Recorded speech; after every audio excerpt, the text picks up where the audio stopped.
What's up YouTube? I'm finally back. I want to cover again the bottom signal that we did find for Bitcoin. We're also going to look at some bearish targets if we do lose this certain key level, which we've been speaking about on this channel for absolute months. For 2 months now, we've been speaking about this 18.6k level. We're going to go into that in a bit more detail today. If you enjoyed today's video, please like, subscribe and comment, especially if you're new to the channel.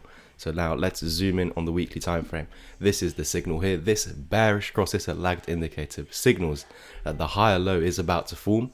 So what our mistake was thinking that it means that it has formed, basically means that it either has formed or is about to form. So once this crosses over, it's either has already formed or it's about to form. So you can see that even though we've been coming down nastily and we did lose 20.2k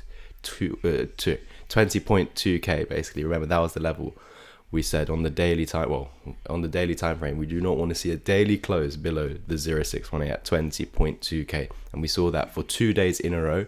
But yesterday you invalidated that by reclaiming it. Now what you need to do is continuously hold above 20.2k. We need to see constant daily closes above 20.2k, this 618 here, to actually say, okay, in the short term, short to medium term, we should actually head up. If we're closing below the 618, then in the short medium term, we should not expect up. We should expect down towards 18.6k because that's the target. And at the moment, unfortunately, guys, I can't tell you, we have invalidated the target. So you've done one good thing, reclaim the 618. Now continuously hold it.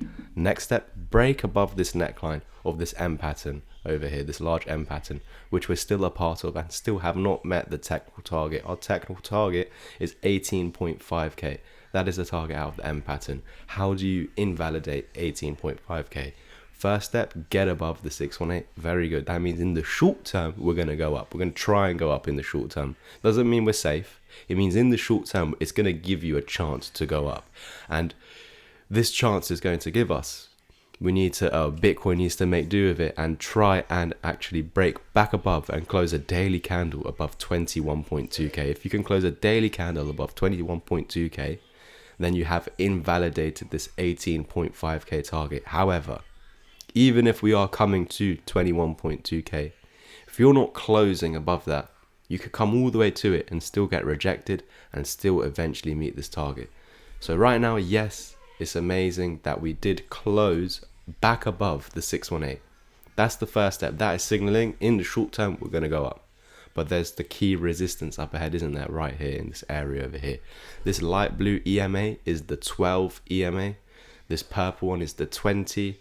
This orange one here is the 55. And this blue one here is the 69. We'll go over that quickly again straight after this. But yeah, we can see that we could easily get rejected by the 12 and put in that lower low.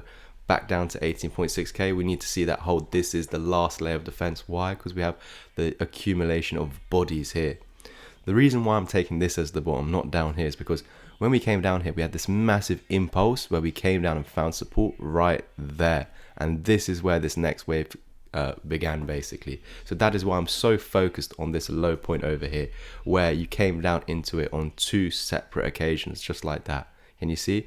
And you formed a double bottom. So I know that this is a very strong support if we do come into it. So even though the target is a little bit under, it could be that you hit a wick and you actually hold this as support. But you could wick under, for example.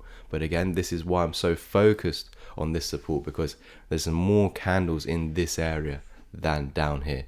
So of course, if there's more candles in this higher area, I know that if we're losing this, where there is more support, I know that for a fact we're going to lose this because there's less support, because there's less candles backing it up. Here we have multiple candles backing it up, saying that this is a strong and valid support. Now this is still valid, but it's just not as strong and yeah, not as valid, if you get what I mean. So if we were to lose 18.6k, let's prepare you with the bearish targets, okay? So we do have the 1.272, which could be the minimal target. You could just hit this and we're done, reclaim the 1, we're good. However, don't get too cocky. Of course, whenever we lose the 1 fib level here, 17.6k, you do always tend to keep your eyes on the 1618, 14.1k. And we'll take it step by step, okay? Once you get down here, and that's only if you lose 18.6k. So let's say we lost 18.6k and the 1 fib level, then yeah, you could come to the 1618 after, it's any of these. It could stop at any of these. I'm just saying, yeah, further still goes 1618 before we get this little retracement. The retracement, if the momentum's strong with the bears, you might not actually go up all the way like this. You might just come up a little bit and continue rolling to the further 2 targets. But whenever you lose this 1 fib level, you must always keep your eye on these 2 targets, because you've opened up the potential for these 2 targets. It's not something you're going to keep your eyes on immediately. The immediate targets are these ones. But after you meet these immediate targets, you usually have this pullback. And after this pullback, this is when, okay, if we reclaim the 1 fib level, hold it as support, and can break back above this golden pocket over here like this and hold that as support, then we'll actually start to head up higher. And this move to the downside was a fake out. However, guys, if we fail to actually reclaim the 1 fib level and we start rolling over like this is when you do see these lower targets. But none of that is going to happen as of yet. Why? Because we're holding 18.6k. So that is why I'll remain bullish, and this is why I haven't sold anything, because we're still above support, and support is the bottom of the market. So why should I sell if we're above the bottom of the market? So you see, once we lose the bottom of the market, and for me that is not 17.6k, that is 18.6k. Once we lose that, yeah, then I will consider taking some out potentially. I might not even, because we're so low to it anyway. But I hope you guys found value in today's video. One final thing about this bearish cross, this lagged indicator that signals the higher low. I want to show you it previously in the past, just to prove the point that, yeah, it works basically. Okay, so I'm gonna have to go on a separate Bitcoin chart real quick over here. So if we zoom in over here, you can see on this Bitcoin chart back in 2018, actually formed in 2019, but the 2018 bear market was close. This signaled the end of it, basically the higher low. So when this actually crossed, the higher low was in. It was already in.